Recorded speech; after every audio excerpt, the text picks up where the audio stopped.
Gálatas capítulo 1, versículo 6, Paulo na continuação da sua conversa com os Gálatas diz assim: Admiro-me de que vocês estejam abandonando tão rapidamente aquele que os chamou pela graça de Cristo para seguirem outro evangelho que, na realidade, não é evangelho. O que ocorre é que algumas pessoas os estão perturbando, querendo perverter o evangelho de Cristo.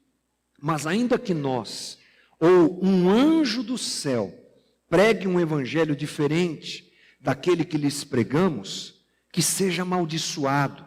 Como já dissemos, agora repito, se alguém lhes anunciar ou lhes anuncia um evangelho diferente daquele que já receberam, que seja amaldiçoado. Acaso busco eu agora a aprovação dos homens ou a de Deus? Ou estou tentando agradar a homens? Se eu ainda estivesse procurando agradar a homens, não seria servo de Cristo. Recapitulando o que é que está acontecendo aqui.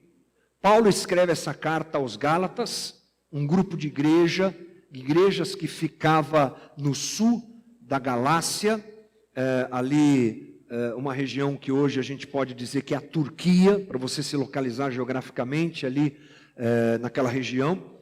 E Paulo está advertindo aqueles homens, aquele pessoal, aquele povo, aquelas igrejas, a respeito do problema dos judaizantes. Paulo saiu pregando o evangelho e fez isso com os seus companheiros de missão, Barnabé principalmente, e ele cuidava das igrejas através de cartas. E ele escreve essa carta aos Gálatas porque ele soube, foi informado, e era um fenômeno que não estava acontecendo só lá com os Gálatas, mas em outros lugares também, que alguns judeus ortodoxos, chamados mestres judaizantes, estavam pervertendo o coração das pessoas recém-convertidos. Esses convertidos agora, lembrando, não eram judeus, eram outros povos, gregos, e aí por diante, várias outras nacionalidades estavam se convertendo. E esses judaizantes estavam dizendo: olha, não adianta só você se converter, você precisa fazer, praticar e guardar a lei. Guardando a lei de Moisés, sendo convertido a Jesus Cristo, está show de bola, está perfeito, é isso que vocês precisam fazer. Paulo ele está preocupado porque esses homens tinham realmente um ácido na sua língua, corrompendo o evangelho de Jesus Cristo e colocando o evangelho numa condição inferior e dizendo que ele não era eficaz. O evangelho não seria eficaz se a lei não fosse guardada. Então, o discurso todo de Paulo é baseado nessa questão, e ele vai argumentar e vai colocar ao pessoal lá da Galácia, aos Gálatas, a respeito dessa questão. Paulo, ele está preocupado, ele nem escreve uma saudação, como você encontra nas outras cartas, nas demais cartas de Paulo. Ele já chega realmente forte, falando tudo o que ele tinha que falar. E Paulo tinha uma premissa muito forte no seu coração. Ele queria manter o evangelho da maneira mais saudável, genuína e verdadeira possível. Paulo sabia que essas distorções no evangelho eram muito perigosas. Estamos falando do começo da igreja, não é? Estamos falando de 2000 anos atrás, quando o evangelho começou a ser implantado. A possibilidade de que houvesse um grande desvio de entendimento a respeito do evangelho nesse momento é muito grande. E alguns estudiosos afirmam claramente que se Paulo não tivesse interferido, e essa é uma carta muito forte nesse aspecto, o evangelho poderia se tornar uma seita judaizante e nada mais. E teria perdido o seu valor. Por isso Paulo luta pela essência do evangelho. O Paulo que você encontra aqui, esse é um caráter muito claro. Um homem que está lutando pela essência, ele realmente não negocia qualquer alteração no evangelho. Para Paulo, qualquer alteração no evangelho faria com que o evangelho deixasse de ser evangelho. Nós percebemos isso ali no versículo 6. Eu vou ler para você na versão João Ferreira de Almeida, revista e atualizada. É uma versão que nos mostra realmente a preocupação de Paulo nesse sentido. Olha o que ele diz: admira-me que estejais passando tão depressa daquele que vos chamou da graça de Cristo para outro evangelho. Olha lá, está grifado, outro evangelho, o qual não é outro. De novo ele usa a palavra outro. Essa versão, ela expressa a realidade da língua grega. Paulo escreveu assim mesmo. Ele diz assim, para outro evangelho que não é outro. Fica até meio estranho, mas quando a gente vai lá no original, a gente pode entender melhor. Paulo ele faz uma jogada com a língua grega. Sabe por quê? Porque no grego existem duas palavras para a palavra outro. Para nós no português só tem um outro, mas para o grego existem dois tipos de outro. Olha só, a primeira palavra que ele usa no texto é a palavra héteros. Está aí no telão para você ver. O héteros é um outro de outra substância diferente. Quando ele diz então, o primeiro héteros lá no texto, o primeiro outro, perdão, é esse daí. Outro, héteros, diferente. Depois ele usa um outro héteros, não é? Está lá na sequência do texto. Esse outro héteros é a palavra halos, que é outro da mesma substância. Então uma boa tradução para o texto é o que está no texto da Nova Versão Internacional, que diz assim: admiro-me de que vocês estejam abandonando tão rapidamente aquele que os chamou pela graça de Cristo, para seguirem outro evangelho, que na verdade não é evangelho. Essa é a ideia de Paulo. Vocês estão trocando o evangelho por alguma coisa que parece evangelho, mas não é. Outro evangelho não existe. Definitivamente Paulo deixa claro que qualquer alteração no evangelho faz com que o evangelho deixe de ser evangelho. Ele tem cara de evangelho, ele tem cheiro de evangelho, ele tem jeito de evangelho, parece evangelho, mas não é. Tipo assim, banda cover. Banda cover é assim, né, gente? Às vezes você gosta de uma banda, de um artista, de um cantor, e você vai assistir uma apresentação, ou você vê na internet, na televisão, aquela banda, que bacana, olha, ele se veste igual. Por exemplo, os Beatles, tem um monte de banda cover dos Beatles, né? Um monte.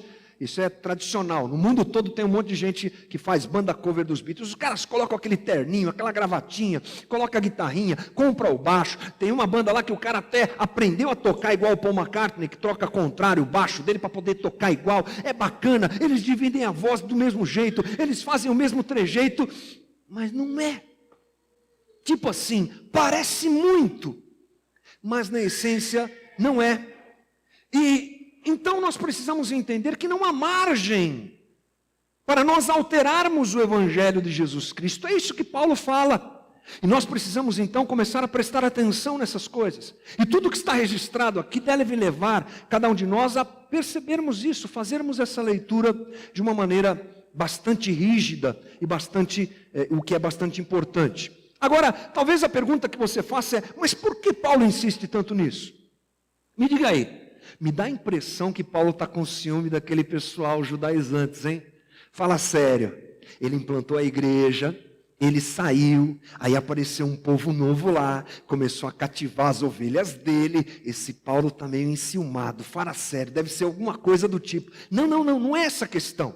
A questão é que Paulo está indignado com essa questão do abandono deles, porque ao abandonarem o evangelho, eles estão abandonando Jesus. Ao abandonarem o evangelho, ou adotarem práticas alternativas do evangelho, destruindo, desconstruindo, deformando o evangelho, eles estão abandonando o Deus do evangelho. Eles estão abandonando a Jesus Cristo. Ou seja, irmão, seguir outro evangelho é não seguir Jesus. Seguir outro evangelho diferente daquilo que está registrado nas Escrituras é não seguir Jesus. O pastor Hernandes Dias Lopes diz assim: os crentes da Galácia estavam abandonando não apenas o evangelho pregado por Paulo, mas também o Deus anunciado pelo apóstolo. Quando eu me desvio do verdadeiro evangelho, eu estou me desviando da minha relação com Deus e daquilo que Ele deixou a mim como instrumento para que eu o perceba corretamente, o conheça corretamente e me relacione com Ele corretamente. Nesse ponto você há de convir comigo uma coisa: nós precisamos fazer uma releitura drástica da nossa teologia.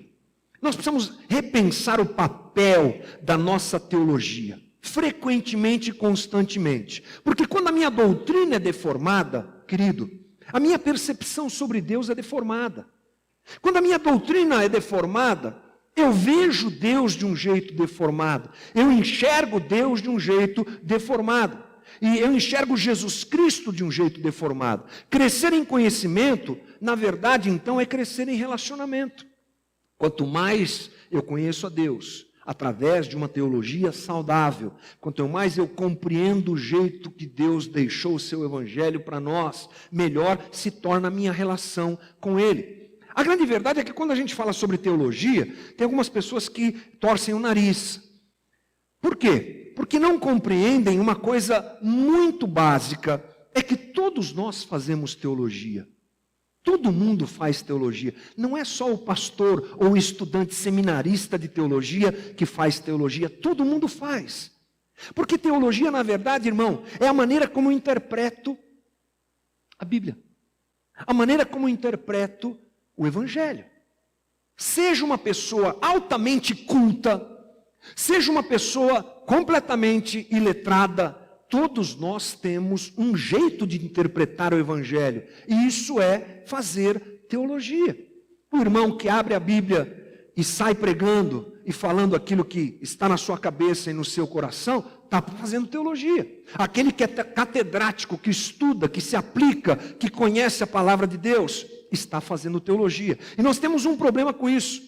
Porque às vezes quando a gente quer dirigir alguém dentro dos assuntos da teologia, queremos buscar um conhecimento melhor a respeito da teologia, as pessoas dizem assim, não, isso não é necessário, porque a letra mata, mas o Espírito vivifica. Ainda pega um texto, deforma o texto, para poder justificar uma rejeição ao conhecimento mais profundo da palavra de Deus. Isso está lá em 2 Coríntios 3:6, e na verdade não tem nada a ver com isso. Paulo está falando da lei. A letra é a lei que mata, a lei que não é suficiente para salvar a gente, porque a gente não consegue cumprir a lei na sua totalidade, mas o Espírito, não é? Aquele que veio através da morte e da ressurreição de Jesus, esse nos vivifica, esse nos faz crescer e nos salva. Então, nós precisamos melhorar essa questão. John Stott fala uma coisa bacana sobre isso, ele diz assim, Paulo diz que a deserção dos Gálatas convertidos estava relacionada com a experiência e também com a teologia. Ele não os acusa de desertarem do evangelho da graça com vistas a outro evangelho, mas de desertarem daquele que os chamara na graça. Em outras palavras, preste atenção, teologia e experiência, fé cristã e vida cristã andam juntas e não podem ser separadas. Afastar-se do evangelho da graça é afastar-se do Deus da graça. Ponto. Qual o tipo de evangelho que a gente tem seguido? Quais são os valores do evangelho que nós temos adotado ou do não evangelho que nós temos adotado? Isso é importante. Paulo reafirma sua preocupação com a integridade do evangelho quando ele mesmo diz que nem ele poderia alterá-lo. Eu acho isso aqui de uma coragem e de uma disposição de dar a cara para bater e de assumir o BO da coisa, como a gente fala, extraordinária. Paulo começa falando e aí ele diz assim, olha, nem eu que fui aí e que apresentei esse evangelho para vocês, posso alterá-lo. Se eu aparecer aí e dizer assim, ô pessoal, vamos rediscutir, não tem rediscutir, é isso aqui, é o evangelho da graça, é Jesus Cristo morrendo por nós, sendo nós ainda pecadores e ponto final. Essa é uma colocação muito forte para a gente perceber a intenção de Paulo nas suas palavras. Nem eu, gente, ninguém pode aparecer aí e mudar aquilo que já foi pregado e apresentado para vocês. Está lá em Gálatas 1, versículo 8 e 9. Muito bem, vamos pensar juntos então, qual é essa diferença do evangelho de Paulo para o evangelho desses judaizantes. Que diferença tão grande é essa? Vamos começar a trilhar esse caminho que é importante. Vou ler junto com você textos bíblicos, não um, mas alguns textos bíblicos que mostram qual é a teologia de Paulo. Qual é a percepção de Paulo a respeito do Evangelho de Jesus Cristo? Vamos lá, Gálatas 2,16 diz assim: e no entanto, sabemos que uma pessoa é declarada justa diante de Deus pela fé em Jesus Cristo, e não pela obediência à lei. E cremos em Cristo Jesus para que fôssemos declarados justos pela fé em Cristo, e não porque obedecemos à lei, pois ninguém é declarado justo diante de Deus pela obediência da lei. Romanos 3, 21. Agora, porém, conforme prometido na lei de Moisés e nos profetas, Deus nos mostrou como somos declarados justos diante dele, sem as exigências da lei. Somos declarados justos diante de Deus por meio da fé em Jesus Cristo. Isso se aplica a todos que creem, sem nenhuma distinção, pois todos pecaram e não alcançaram o padrão da glória de Deus, mas Ele, em sua graça, nos declara justos por meio de Jesus Cristo, que nos resgatou do castigo por nossos pecados. Efésios 2, 8. Vocês são salvos pela graça por meio da fé. Isso não vem de vocês, é uma dádiva de Deus. Não é uma recompensa pela prática de boas obras, para que ninguém venha a se orgulhar. Tito, capítulo 3, versículo 4. Quando Deus, nosso Salvador, revelou sua bondade e seu amor, Ele nos salvou não porque tivéssemos feito algo justo, mas por causa de sua misericórdia. Ele nos lavou para remover nossos pecados, nos fez nascer de novo e nos deu nova vida por meio do Espírito Santo. Amém. Esse é o Evangelho de Jesus Cristo.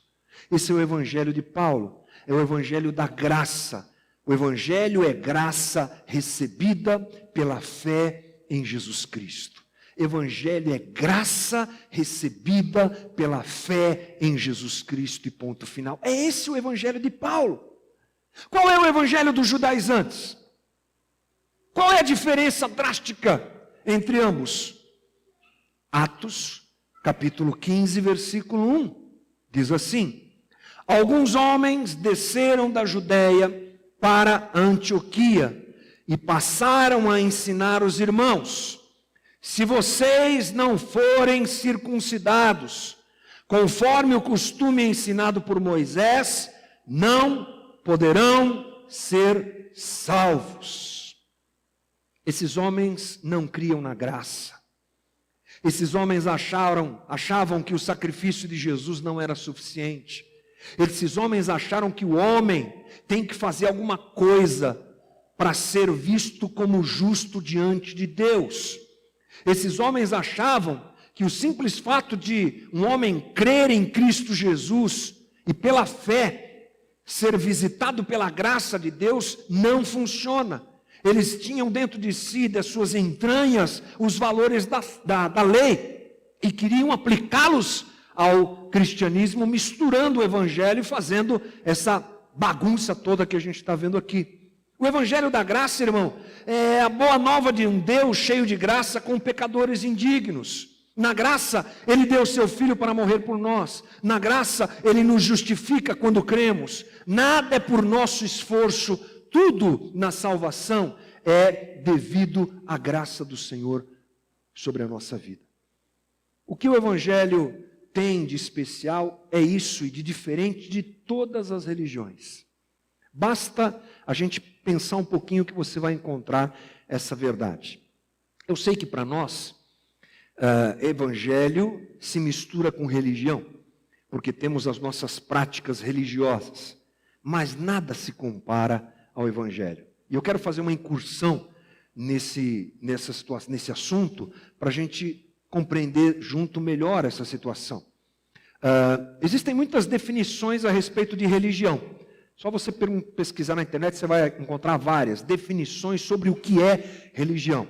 Eu gosto de uma que eu li há muito tempo atrás, de um sociólogo venezuelano chamado Otto Maduro, eu quero que jogue aí no telão, por favor, que ele diz assim: religião é o conjunto de discursos e práticas referente a seres anteriores ou superiores ao ambiente natural e social, em relação aos quais os fiéis desenvolvem uma relação de dependência e obrigação. Vamos pensar rapidinho sobre essa declaração para a gente entender melhor esse assunto. Quando ele diz assim que religião é um conjunto de discursos e práticas, o que ele está dizendo? Ele está dizendo a respeito de dogmas, corpo doutrinário, prática litúrgica, tabu, código moral. Toda religião tem isso, né? O que você pode e o que você não pode. Se você quiser participar dessa reunião aqui, dessa religião aqui, você tem que aprender o que pode e o que não pode. São as regras, a liturgia, o dogma, o jeito de ser daquela religião. É isso que ele está querendo dizer. É um conjunto de discursos e práticas. É o dogma daquela religião. O Evangelho não tem isso. O Evangelho é completamente diferente nesse aspecto, porque ele não se baseia no cumprimento de regras, mas no relacionamento com Jesus Cristo. Não somos salvos por regras, somos salvos pela graça em Cristo Jesus e desenvolvemos um relacionamento com Ele, bem diferente de regras, normas, práticas e doutrina nesse aspecto, bem diferente de dogmas. Quando ele diz assim, seres anteriores ou superiores ao ambiente natural e social, ele está falando da divindade, de deuses, com bastante aspas, deuses, seres anteriores, aquele pessoal que cultua os antepassados, seres anteriores, seres superiores. Qualquer Deus é tido pelo homem como superior a ele. Não é? Toda a história da humanidade mostra isso. Os deuses sempre são maiores, melhores do que o próprio ser humano, e eles estão fora desse mundo que nós vivemos. Essa é a regra geral, é o jeito básico de se enquadrar, de se qualificar uma divindade. E o que é que ele diz? Ele diz que o fiel é abençoado por obedecer aquelas regras que a gente conversou agora há pouco. O fiel à divindade, ele é abençoado quando ele faz aquela prática. O que a divindade pede, ele faz. Quando a divindade pede e ele não faz, ele então é amaldiçoado. Essa é a regra, a ideia de religião. Acontece que o próprio fiel, veja como a religião é falha nesse aspecto, ele não pode cumprir tudo aquilo que a divindade pede, porque ninguém é perfeito. Ninguém consegue atender devidamente à divindade, porque em nós está a imperfeição. É o imperfeito tentando ser perfeito. E essa é a pegada da religião. Eu vou melhorar, eu vou crescer, eu vou superar essa situação, eu vou ser uma pessoa melhor, eu vou ser uma pessoa melhor, eu vou cumprir essas regras. Olha, lá na minha religião está dizendo que eu tenho que fazer isso, isso, isso. Puxa, mas é tão difícil, eu não consigo. É a luta da religião. Quando isso se dá, e o fiel percebe que ele não consegue, aí ele vai para o quê? Ele vai para o sacrifício. Ele faz um sacrifício. Porque fazendo um sacrifício, ele aplaca a ira da divindade. Porque alguém tem que pagar o preço, né, de não ter feito aquilo que devia ser feito. Evangelho não tem nada a ver com isso, gente. Evangelho acaba com a ideia de justiça retributiva, de mérito. Pois o Jesus que nós amamos, conhecemos e servimos, ele se faz cordeiro por nós.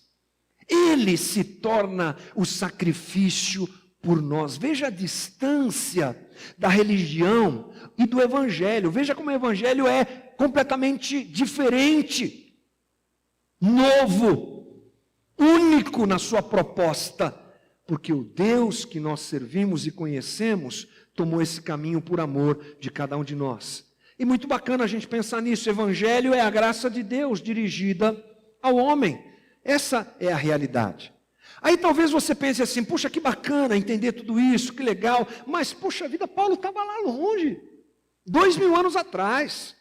Ano 49, ano 50, é a ideia da carta de Gálatas, a data da carta de Gálatas é mais ou menos nessa época aí. Nós estamos falando de quase 2000 anos atrás. Puxa vida, acontece, irmão, que esse é um fenômeno constante. Não é uma coisa que aconteceu só lá. E nem é algo que a gente encontra só hoje. Na história do cristianismo, esse ciclo vicioso, vicioso mesmo, é repetitivo. Pessoas se levantam, dobram, mudam, apresentam novas propostas. Isso tudo está muito bem estudado. Aquele fenômeno ali parece com aquele fenômeno que aconteceu há 300 anos atrás, quando a igreja É assim, é impressionante. Mas talvez caiba a nós percebermos essa realidade hoje. Claro, não só na história, mas agora. Estão apresentando a nós outro evangelho. Tem gente por aí fazendo o papel desses judaizantes. Tem gente por aí deformando, deturpando, falando que é evangelho, mas não é. Todos nós sabemos que sim. Infelizmente, todos nós sabemos que sim. E eu separei aqui 3 situações que podem nos trazer o alerta a respeito disso e nos mostrar, não é, denunciando, vamos dizer assim, essa situação nos dias de hoje. O evangelho que diz que eu sou salvo pela minha entrega a Cristo, mais uma fé inabalável, é um perigo. Esse é o primeiro ponto que eu quero abordar. Você sabe que a palavra fé hoje ela está em voga, muito forte. Tudo se fala a respeito de fé. Estou falando dentro do mundo evangélico que a gente vive. Fé inabalável, fé. Se você tem fé, você vai ser abençoado. Se você não tem fé, você não vai ser abençoado. Frequente essa igreja aqui, tenha fé e faça a maior oferta da tua vida. Porque Deus vai te abençoar e você vai lá, querendo abençoar a divindade, porque isso é religião. Você faz a tua oferta incrível, vende a tua casa, faz sei lá o quê, e nada acontece. Não aconteceu e você vai questionar o pregador, ele vai falar para você, claro, você fez a oferta, mas você não teve fé. É sempre assim. Essa máquina, esse motor funciona assim, querendo atribuir a nós, a capacidade de realizarmos alguma coisa, porque se as coisas acontecem porque eu tenho fé, e uma fé tão grande, então na verdade quem está fazendo não é Deus, sou eu. Se eu crer e as coisas acontecerem, ou elas não acontecerem porque eu não criei, o problema sou eu então. Eu estou colocando sobre mim a capacidade de fazer ou de não fazer. O irmão que tem muita fé vai ser muito abençoado. O outro que tem pouca fé não vai ser abençoado. Como é que isso funciona? Ela é apresentada então como uma chave que liga as coisas no mundo espiritual. E quando eu não recebo isso, é porque eu não tenho fé. A fé não pode ser esse agente que me dá poderes de ter ou não ter. A fé não pode ser isso. As igrejas que pregam isso, o que elas estão ensinando? Que eu sou salvo pelo meu nível de fé. O nível de fé que eu possuo é que me salva. O nível de fé que cada um de nós tem é que é determinante nessas coisas. Mas a verdade é que a Bíblia nos diz que nós somos salvos por intermédio da fé. Mas quem nos salva é Cristo. Esse é um ponto importante para a gente esclarecer. Veja só que deformidade quase imperceptível. Tenha fé, que bonito, que discurso bonito. Tenha fé em quem? Tenha fé em quem? A fé tem se tornado o próprio objeto da salvação. A fé foi levantada e colocada no altar da salvação. Se você tem fé, você será salvo. Mas a fé é só um veículo. É por meio da fé. Efésios 2:8. Vocês são salvos pela graça por meio da fé. Quem salva é Cristo. Não é a fé. A fé é o instrumento para que eu possa percebê-lo, para que eu possa conhecê-lo, para que eu possa ser alcançado pelo seu evangelho e salvo por ele. Não é fé que salva, é Cristo que salva, irmão. E essa é fundamental para nós tratarmos e guardarmos. A segunda coisa são aqueles que pregam que não importa muito o que você crê, desde que você seja uma pessoa boa e amorosa. O que vale é ser um cabra bom. uma pessoa bacana, uma pessoa que ama o próximo, uma pessoa que compartilha o que tem, uma pessoa que não é egoísta, uma pessoa que faz boas obras, caridade, uma pessoa bacana, uma pessoa legal, que quer o bem de todo mundo. Olha, essa ideia cai muito bem na era pós-moderna que a gente vive, nesse momento que a gente vive. Por quê? Porque é uma era em que compromisso ninguém quer. Cada um quer viver a sua vida e não quer ter compromisso. Então, é um jeito de eu me auto-salvar. Eu sou um cara bacana. É só eu ser um cara legal. É só eu fazer o bem. É só eu ser uma pessoa que não compartilha com esse mal que está na sociedade. Pronto, estou me salvando. Eu mesmo posso me salvar a partir do meu comportamento. Fazer boas obras, inclusive como instrumento de salvação, é a pregação de muitas religiões. Os espíritas creem nessa situação, se salve através das boas obras. E há um problema com relação a isso. Aliás, dois para a gente destacar. O que é que eu faço com o mal ou com o malvado? O que é que a gente faz com o malvado? Veja só, se eu penso que a obra boa me salva, que só os bons serão salvos, eu estou selecionando um grupo de gente que é boa. Esse grupo de gente que é boa vai ser salvo. O grupo de gente que é má vai para o inferno e não tem jeito. Como é que funciona isso na cabeça de Deus? O evangelho veio só para os bons? O evangelho veio só para os bonzinhos? O evangelho veio ser apresentado só para os saudáveis ou também para os doentes? Olha o que Jesus diz, por exemplo, lá em Mateus 22:10. Então os servos saíram para as ruas e reuniram todas as pessoas que puderam encontrar, gente boa e gente má. E a sala do banquete de casamento ficou cheia de convidados. Gente boa e gente má, venha porque o evangelho é o evangelho da graça, a parábola de Jesus apresentada para nós entendermos esse aspecto de que o evangelho atinge a todos e serve para todos. É claro que a expectativa é que o evangelho transforme malvado em gente boa. Maravilha. Se a bondade for fruto do evangelho, ela é bem-vinda. Mas se a bondade for fruto, se a bondade for uma tentativa de se salvar, cuidado com isso. Porque quem nos salva é Jesus Cristo. Segundo ponto a respeito disso, é que bondade não pode ser vista como um pré-requisito da salvação. Aliás, eu acabei de falar. Pode ser e deve ser um resultado. Quando atribuímos a salvação à bondade, a gente despreza a graça de Deus. Não é? O primeiro passo ao evangelho é a percepção de que nós não somos coisa boa nenhuma, não temos bem nenhum em nós. Quando eu acho que a minha bondade pode me salvar, eu estou chutando Jesus, gente.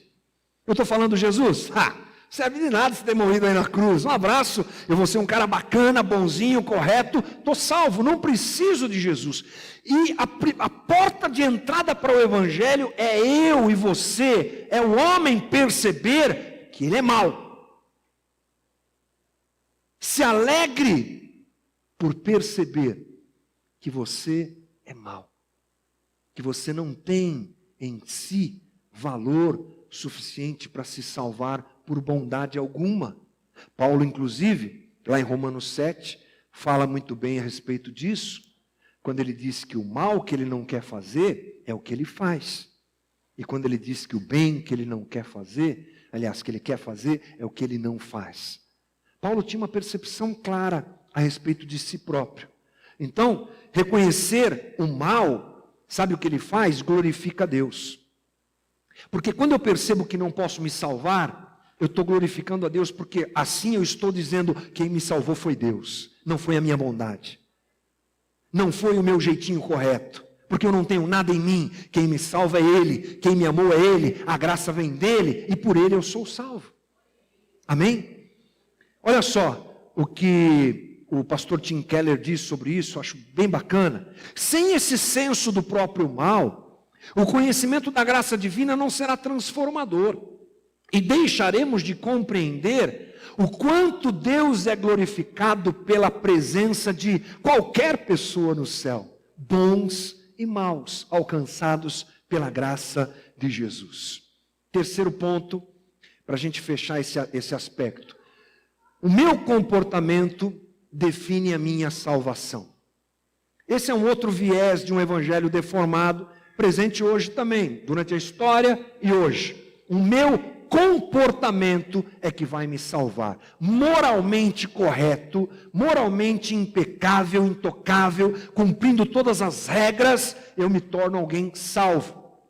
Essa ideia, ela está presente de uma forma bastante forte, quando a gente percebe o pessoal que usa muito a questão dos usos e costumes, não é? Regras, pode isso, não pode aquilo, mulher pode, tem que usar saia, sei lá, homem tem que fazer isso, homem tem que fazer aquela cartilha toda, aquele peso todo, não é? Aquele controle excessivo dos membros, aquela cartilha da salvação, é uma clara deformação do evangelho da graça que oprime as pessoas e gera sobre elas uma ideia de que o que salva é o comportamento, de que o que salva é a regra, é a cartilha. Isso realmente é um grande perigo. Compreender que um comportamento moral adequado deve ser fruto da minha gratidão pela salvação que gratuitamente recebi. Essa sim deve ser a nossa postura. Moralmente irrepreensíveis nós devemos ser, mas não para sermos salvos, mas sim em gratidão àquilo que me alcançou. Outra coisa interessante é que essa regra também acontece quando nós temos o apelo ao misticismo. E isso é muito forte hoje. Cristo não é suficiente, a gente precisa de algo mais. Cristo não é suficiente, a gente precisa de uma campanha. A gente precisa de um manto. A gente precisa de uma rosa. Cristo não é suficiente, a gente precisa de um copo d'água em cima da televisão.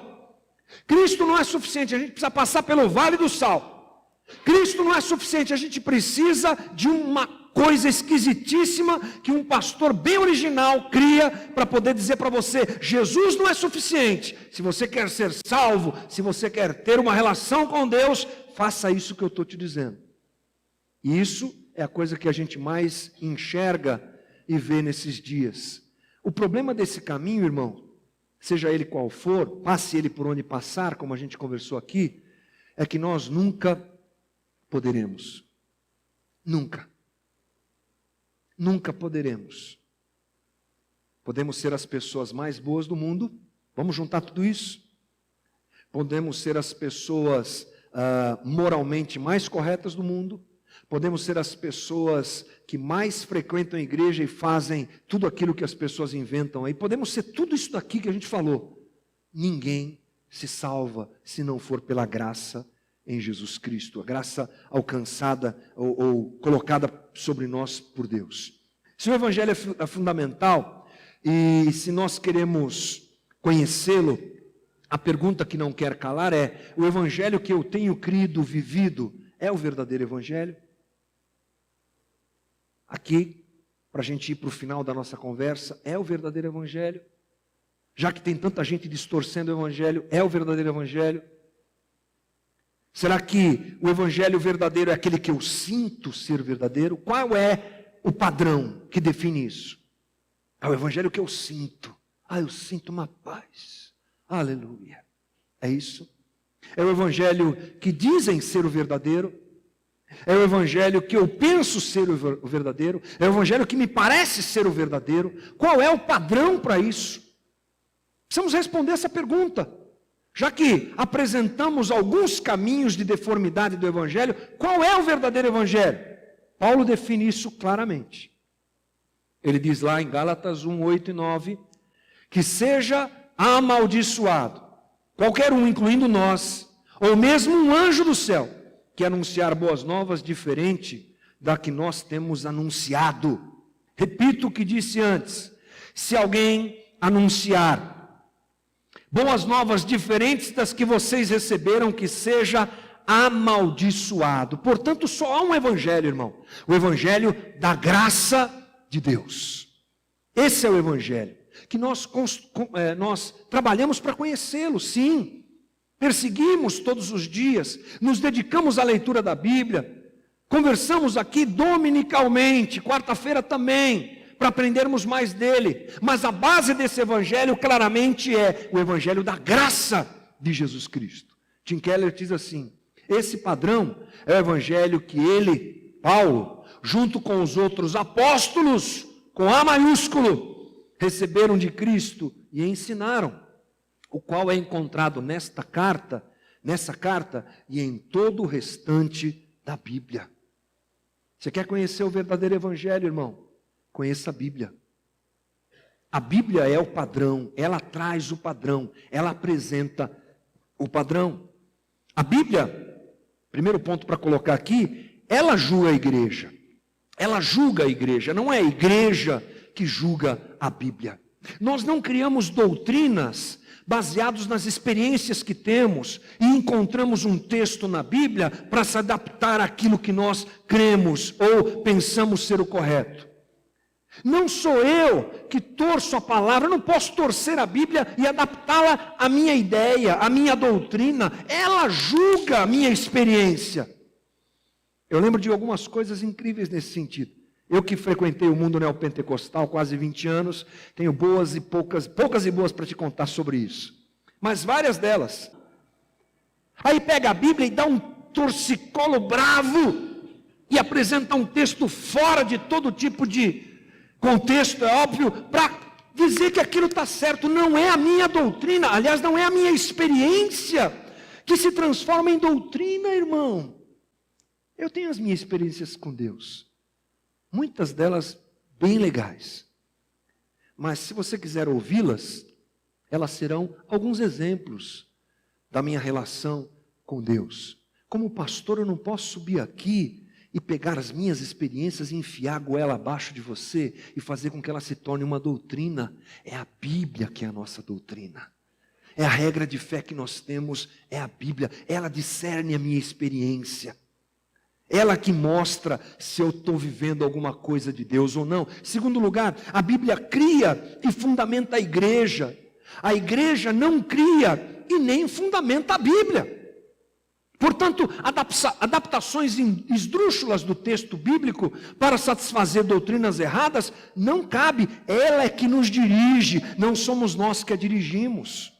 E em último lugar, não julgamos a Bíblia pelo que sentimos, julgamos as nossas experiências pela Bíblia. Aleluia! Sabe por quê, meu amado? Porque o nosso coração é enganoso. Porque o nosso coração, aliás, não é enganoso, é desesperadamente enganoso. Louco para inventar uma história.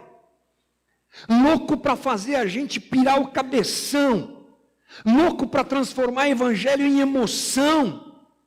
Algumas pessoas reclamam, dizem que a nossa comunidade é muito fria. Agora está mais fria, que tem o ar-condicionado. Desse frio eu gosto bastante. Mas do outro frio, eu acho que eu também gosto. Eu tive experiências... Olha lá eu falar das minhas experiências. De viver o pêndulo lá em cima, sabe? De viver o pêndulo da loucura e é Deus em todo lugar. É o anjo flanelinha para guardar lugar no shopping quando eu chegava. Anjo de Deus, abre espaço aí de uma vaga de estacionamento. Era tudo quanto era loucura, era diabo em todo lugar. Era sentir Deus em todo lugar. Eu sei o que é isso, querido. Eu sei o que é isso. Tomamos uma atitude, um direcionamento diferente, talvez o nosso pêndulo tenha ido bem para lá. Bem para lá. Eu acho que ele está melhorando. Mas ele foi bem para lá. Mas, na maturidade dos meus quase 50 anos, e 20 deles dirigindo igrejas, eu acho esse caminho melhor. Porque a gente tem a possibilidade de errar menos. Vamos errar. Como os quentes erram, como os pentecostais erram, os reformados e protestantes também erram. Nós vamos errar. Mas baseados na Bíblia e aprendendo a palavra de Deus viva e genuína, a possibilidade da gente errar é menor do que confiar no nosso coração, porque o coração é enganoso. Então, quando você quiser saber se aquilo que você está sentindo é uma verdade de Deus para a tua vida, e não quero dizer que o Evangelho não tem emoção. Puxa vida, agora há pouco a gente estava cantando aqui, que coisa legal, meu. Obrigado, irmãos. Obrigado por edificarem e emocionarem a gente toda vez que vocês sobem aqui para cantar. É uma oração que a gente faz, que a gente sente Deus, é claro, Ele está aqui entre nós. Mas a gente tem que lidar com tudo isso de forma madura, genuína e pautados na palavra de Deus, nosso guia de fé, para a gente não fazer de novo aquilo que muitos de nós já fizemos. Vamos procurar o evangelho genuíno. E qual é o evangelho genuíno, irmão? Da graça. O evangelho genuíno é o da graça. Não sou, não posso, não consigo, não tenho, nunca terei, mas Ele me amou e se colocou no meu lugar para que eu fosse, para que eu tivesse, para que eu pudesse, através dEle. Essa é a verdade do Evangelho. Que Deus nos abençoe nesse caminho em nome de Jesus. Vamos ficar de pé e vamos orar, irmãos.